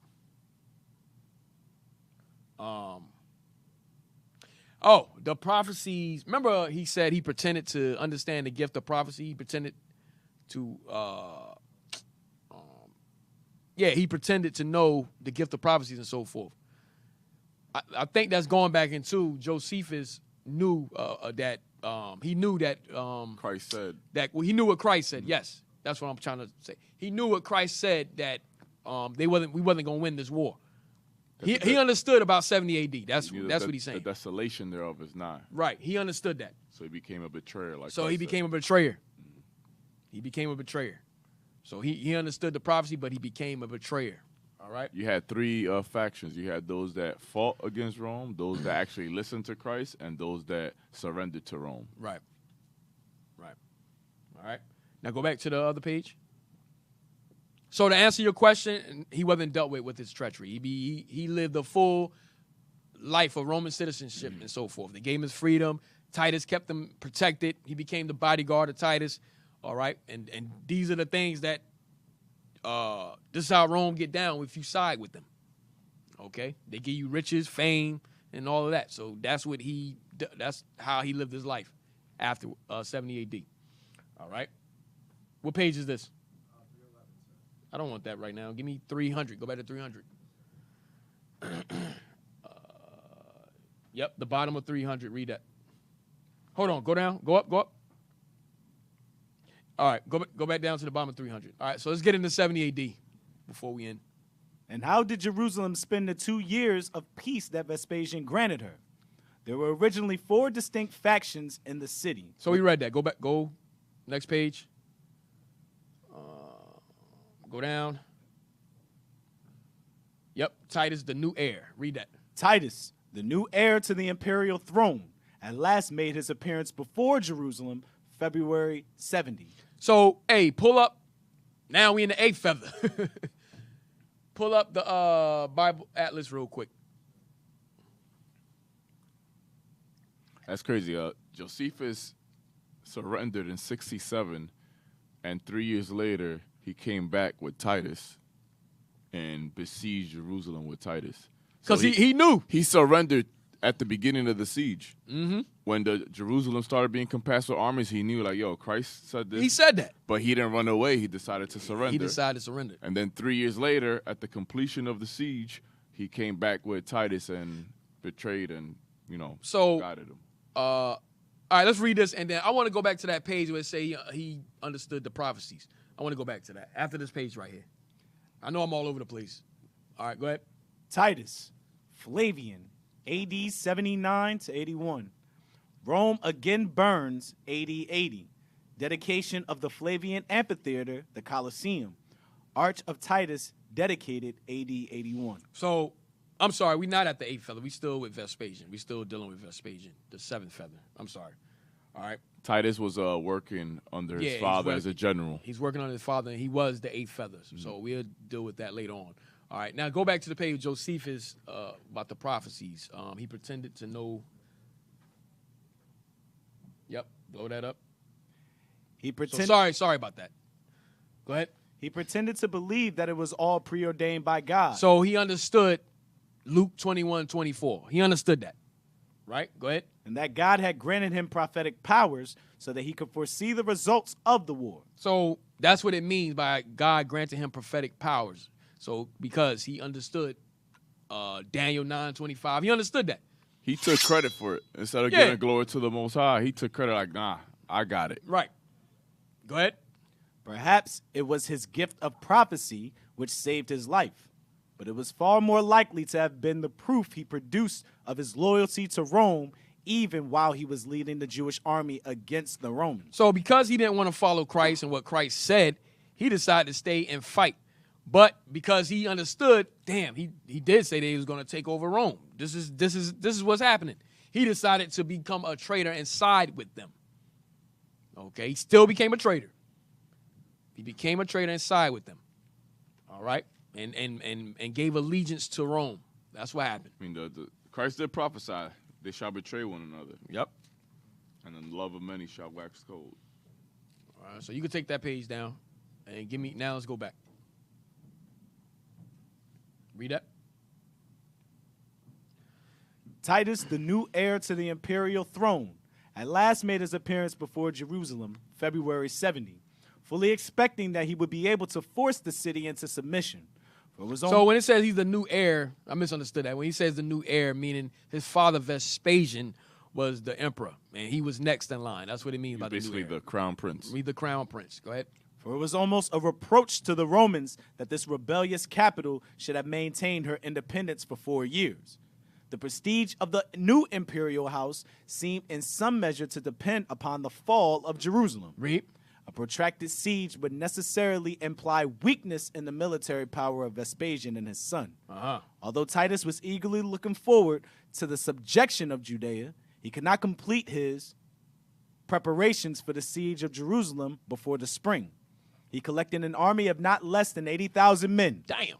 Go ahead. Who came bringing with them the largest number of battering machines that had been used in the warfare of that time. So look, they prepping hard. 80,000 men, battering machines. It's about to go down. Go ahead. 3 traitors amongst the Judeans were most useful to him in his laborious undertaking. So we got more traitors. More traitors. Read it again. 3 traitors amongst the Judeans were most useful to him in his laborious undertaking. Read.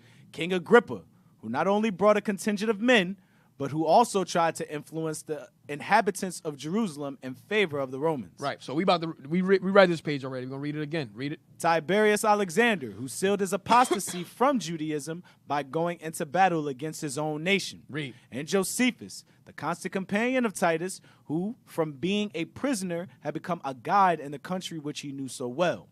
Titus was not experienced enough in the art of war, and so bade the Judean apostate stand by his side, and gave him the command of his own bodyguard, Perfectus Praetorio. Read. But the hostile factions had drawn together when this new danger threatened them. Shortly before the Passover festival, numbers of devoted men streamed into Jerusalem to defend their holy city. Right. So we was you had those of us that was still streaming into Jerusalem. Remember, Christ said, those are without, don't come into the city. Go ahead. The elders and chiefs had sent messengers to the people living in the outlying provinces, praying for help. So you see what was going on? You had the elders and chiefs that was sending messages to those of us that to the dispersed. Like, yo, we need help. Come in. Come and help us. Go ahead. And the request was not made in vain. The walls of Jerusalem were fortified more strongly than ever. Read. At the last, Titus assembled his huge army from all sides and encamped at Scopus Sophum, north of Jerusalem. He summoned in the first instance the inhabitants to surrender.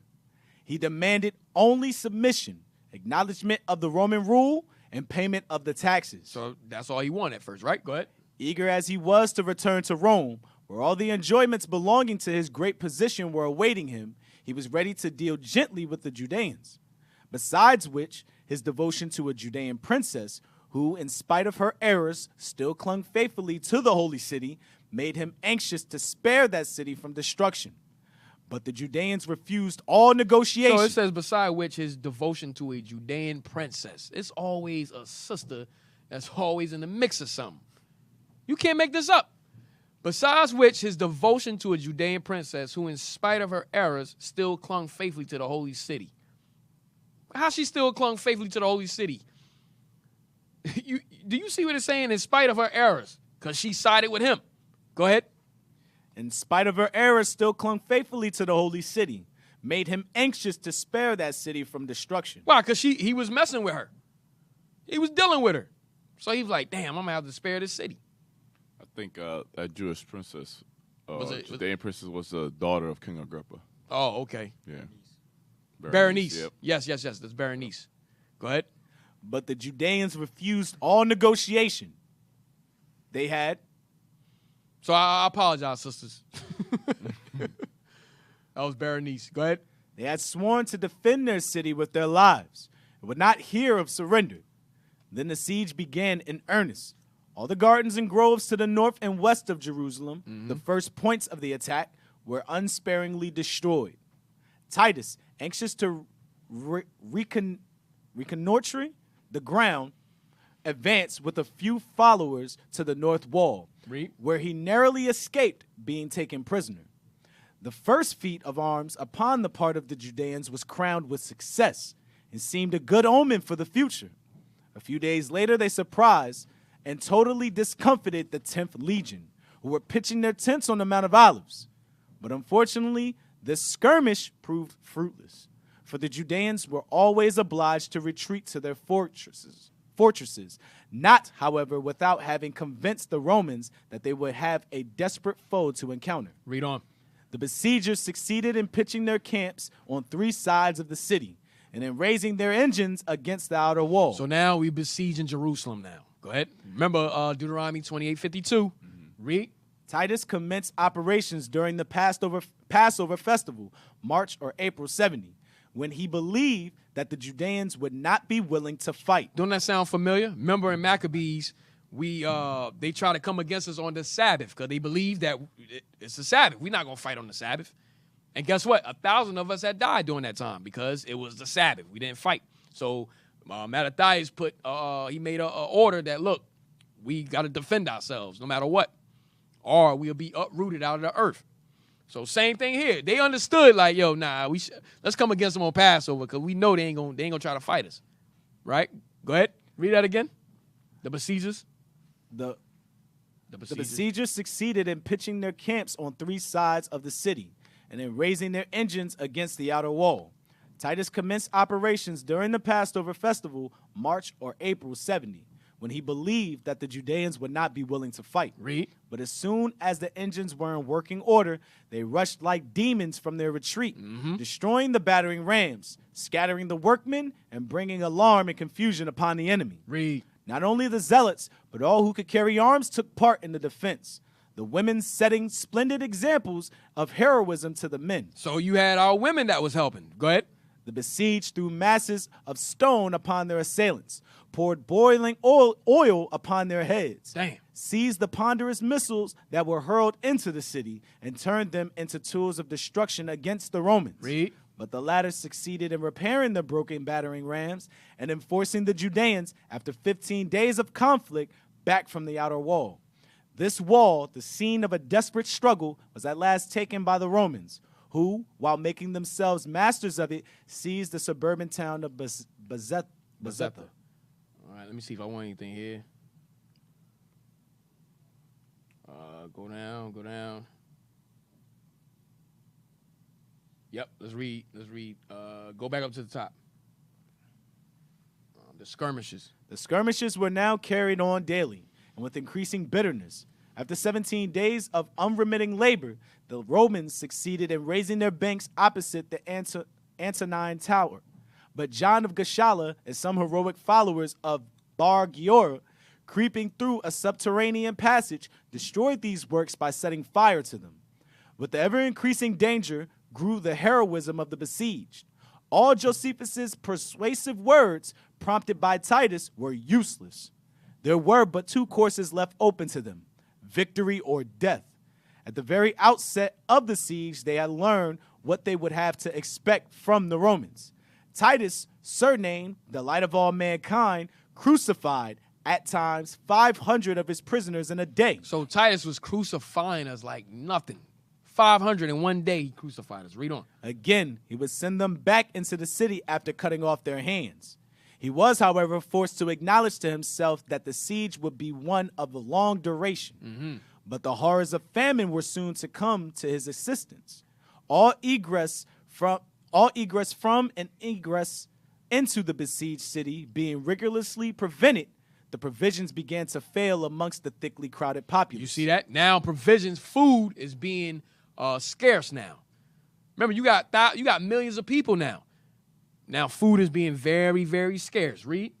Houses and streets were filled with unburied corpses, and the pangs of starvation. The pangs of what? Starvation. Read. Seemed to destroy all feelings of pity in the unfortunate survivors. You see that? Remember, we read that in Deuteronomy 28. The tender and loving man, the tender and loving woman that was delicate among you shall have an evil eye. So it said houses and streets were filled with unburied corpses, and the pangs of starvation seemed to destroy all feelings of pity. We ain't give a damn. We trying to eat. Right? Go ahead. The prospect, a terrible one indeed, of a lingering death sent numbers of deserters to the Romans, where they met with a pitiful fate. As the number of these unfortunate fugitives increased, the zealots treated those whom they suspected of defection with still greater severity. A conspiracy being discovered amongst Bar Giorgis' followers, that leader relentlessly punished the guilty with death. How? Read. They were all beheaded in full view of the Roman camp, amongst them being Mattathias Boethus of priestly family. Right. All right, go to the next page. Let me see. Go down. All right, go ahead. Let's get to where he destroyed Jerusalem. Let me see. Oh, read this. Read this. This is Deuteronomy 28 right here.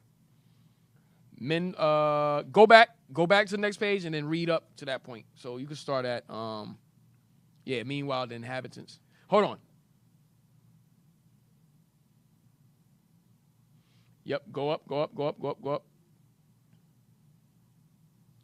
Start at the zealots. The zealots struggled manfully to prevent the Romans from completing their earthworks. Damn, we ain't got no water? We ain't got no water. I know my man needs some water. But at the end of 21 days, the battering rams were again pointing at the Antonine Tower. The walls surrounding the fortress fell at length under the tremendous blows from without.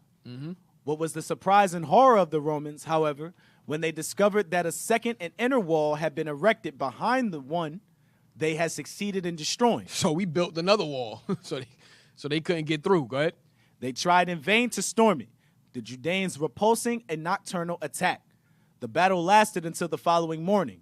It was at about this time that the daily sacrifices ceased on account of the scarcity of the animals. Titus seized this opportunity again to summon the besieged to surrender. But the mere sight of the interpreter who bore the message aroused the indignation of the besieged. John of Gischala replied that the holy city could not be destroyed and that God held her fate in his hands. Read. The Judeans then withdrew to their last point of defense, the temple. The battering rams were raised against the sacred walls. The unfortunate people were compelled to destroy the colonnades leading to the Antonine Tower, thus cutting off all connection with that fortress. They spared no craft to tire out the Romans, even setting fire to some of the pillars attached to the temple, and then pretending to take flight. This stratagem succeeded in making the Romans climb over the walls, beyond which the Judeans lay in ambush to receive them, putting them to the sword or casting them into the flames. But the fire could not be extinguished, and the beautiful colonnade of the western side was entirely destroyed. All right, watch this. Read on. Meanwhile, the inhabitants of the city were suffering cruelly from famine, which was sapping their life, obliterating all distinctions between rich and poor, and giving free scope to the lowest passions. Watch this. Money had lost its value, for it could not purchase bread. So we can't purchase bread. Money lost its value. Read. Men fought desperately in the streets over the most loathsome and disgusting food. Here we go. It says men fought desperately in the streets over the most loathsome and disgusting food. Digging in trash cans and so forth. Read. A handful of straw, a piece of leather, all fall thrown to the dogs. Watch this. The wealthy Martha, wife of the high priest. So hold. Remember Deuteronomy 28. Let's read that again before we get this. About the woman. Go to the woman.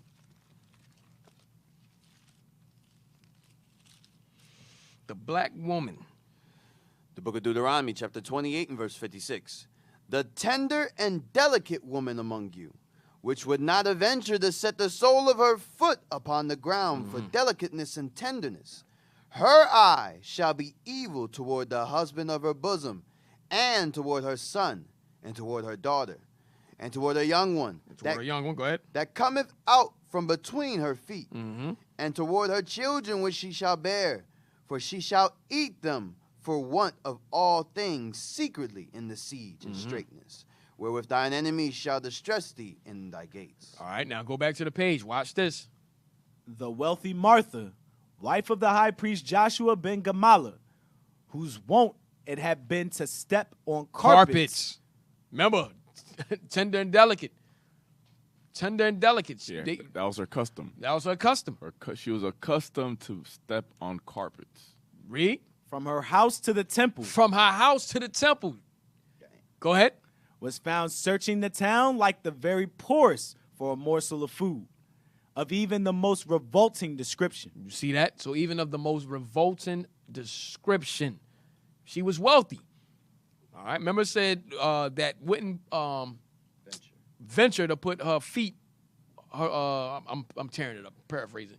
Go back to it. And the tender and delicate woman among you, which would not adventure to set the sole of her foot upon the ground. Right. So this is an example. This is history now. Go ahead. As if not one line of the old prophecy concerning the doom of Judea was to remain unfulfilled. A terrible scene was enacted, which struck even the enemy with horror. Watch this. A woman by the name of Miriam, who had fled from Perea to the capital, actually killed and devoured her own child. You see that? Yo, the Most High don't play, man. What he said was going to happen, happened. Okay? So here it now. We in history now. We read the prophecy. Christ said all things that may be fulfilled, for this be the days of vengeance. Okay? And here we are reading it in history now of what went down.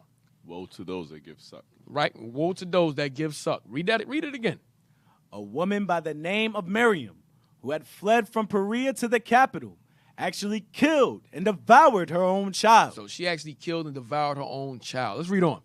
The rapidly increasing number of unburied corpses made the sultry summer air pestilential, and the populace fell a prey to sickness, famine, and the sword. But the army of the besieged fought on with unbroken courage. They rushed to the battlefield, although fainting with hunger and surrounded by grim pictures of death, as bravely as had been their wont in the early days of the siege. The Romans were amazed at the unflinching heroism of the zealots, at their devotion to the sanctuary and to the cause of their people. Read. In fact, they grew to look upon them as invincible, and stimulated by this belief, some few of their number were actually known to desert their colors and their faith and to accept Judaism, persuaded in their turn that the holy city could never fall into the hands of the enemy. Read. Proud as the Judeans well might be of these voluntary proselytes, at this, the supreme moment of their history, they volunteered to guard them as best they could from the horrors of starvation. Okay, read on. Meanwhile, the Romans had begun to batter the outer walls of the courts of the temple. So now we dealing with the temple. Read. For 6 days, they had been working in vain. Go down. Let's skip through some of this. So was it saying that some of the Romans deserted the Romans and went with the zealots? Yeah. And then we said we were going to protect them as much as Right. we can? Because they looked at us as invincible. Like, damn, we can't beat them, so we should join them. Can't beat them, join them. Go ahead. Start on the 9th. Let me see. Go down. Go up. Go up. No. Just move down.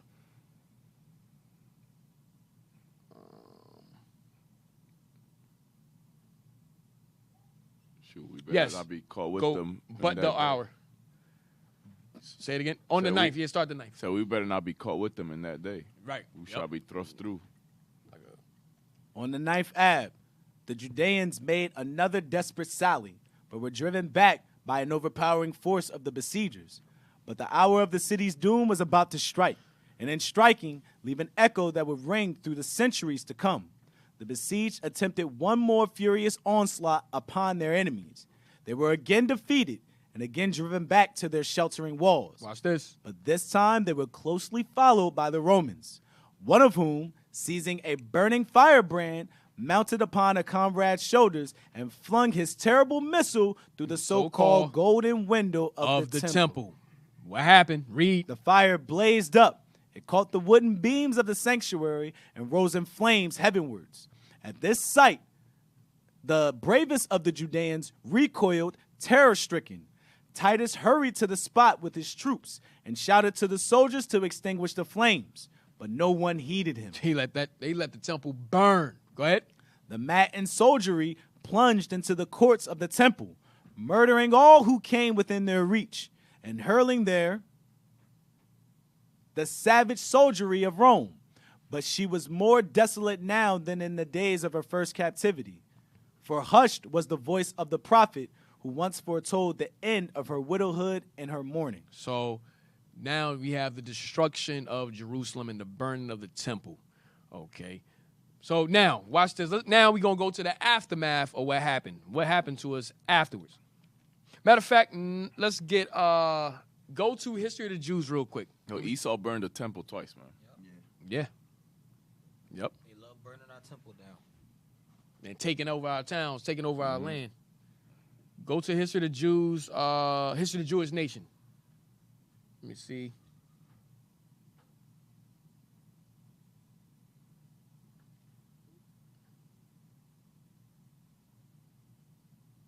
What I want.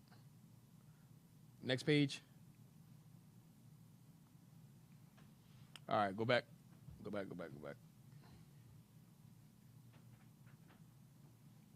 Start at before. Is there a page before that? All right, so look, do this. Go back to History of the Jews, Heinrich Graetz. Let's finish up there, and then we'll head back. I want y'all to see what happened to Titus after he burnt the temple. He knew, he even admitted that the Lord had him to destroy the city and the temple. He admit that because they couldn't break through our walls. So he was like, only God could have gave him, put that spirit on to do that. All right, watch this. Read. The afterthroes of the war. It would indeed be difficult to describe the sufferings of those who were taken captives in the war. Estimated at the number of 900,000, the surviving inhabitants of Jerusalem were driven into the site of the temple and placed under the guardianship of a certain fronto and a freed slave.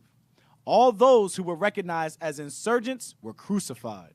The princes of Adiabene alone being spared and sent as hostages to Rome to secure the loyalty of the king of Adiabene.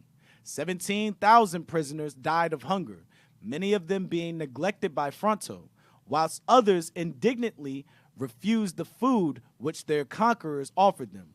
From amongst the youths above 17 years of age, the tallest and handsomest were selected for the Roman triumphs, whilst others were sent to labor in the mines for the rest of their lives. So they sent us to labor as slaves in the mines for the rest of our lives. Go ahead. Or were relegated to the Roman provinces to take their part in the fights of the arena. So they made us gladiators. Go ahead. Youths under the age of 16 and most of the female captives were sold into slavery at an incredibly low price, for the market was glutted. How many scenes of horror must have been witnessed and enacted by those unfortunate ones? Read. They had, it is true, one ray of comfort left. Possibly they might be carried to some Roman town where a Judean community existed.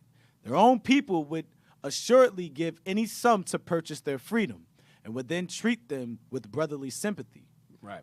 Read on. Vespasian now declared that all Judea was his property by conquest and bade the Roman officials divide the country into lots. So, look, they taking our land again. They like, yo, let's move in. Go ahead. We take different parts. Go ahead. Offering them to the highest bidder. And why should he not do so? Had he not fertilized the land with blood? Besides which, the sale would realize great profits, and Vespasian cared even more for gold than for honor.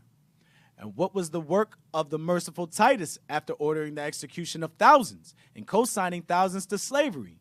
In his march through Syria, he was followed by the most vigorous of his captives in chains. So they had a procession. Remember in 2 Maccabees 6 that they Antiochus had us Bacchus carrying ivy in their procession. This is what they did to us. Read. When he held his court in Caesarea and entertained his friends in true Roman style, wild beasts were brought into the arena, and Judean captives fought with them until they were torn to death. They had us as gladiators fighting against these animals. Read. Or they were forced to fight one against another, dying by each other's hands. Hold on. Hey, give me the page. I think it's page 28 or 30. 28 or 30. I'm gonna show you how that arena was built. Who was built by? History of the Jewish nation. I'm sorry.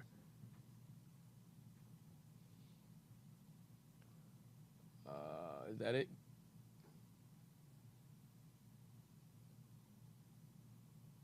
Let me see. That's page 30. There's no 28. It might be. Go back to page 30. Oh, here we go. Go down. All right, next page.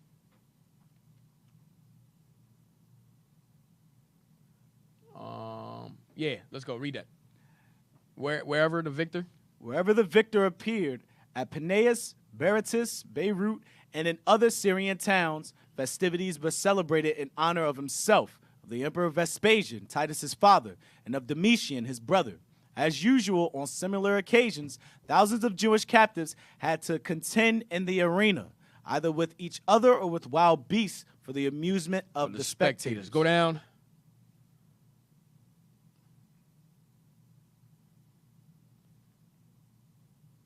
I don't want that one yet. All right, go leave that. I thought I had it. Yeah, we built the Colosseum. I thought I gave him that page. Go back. Let me see. Page 30. Check page 30 again. Page 30.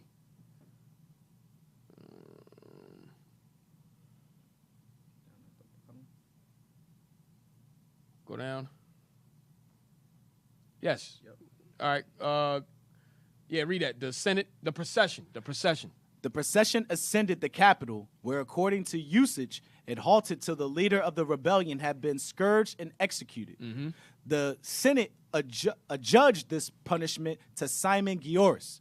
John of Gascala was sentenced to perpetual imprisonment, and the rest of the captives were employed in various public works. Remember, he sold us as slaves, and he put us in various public works. Read. Amongst others, the Colosseum built by Vespasian was, according to a late Christian tradition, mostly reared by Jewish labor. So we built the Colosseum in an arena that we had to go fight in now. So they made us build it, and then we had to go and die in it. Okay, read that again.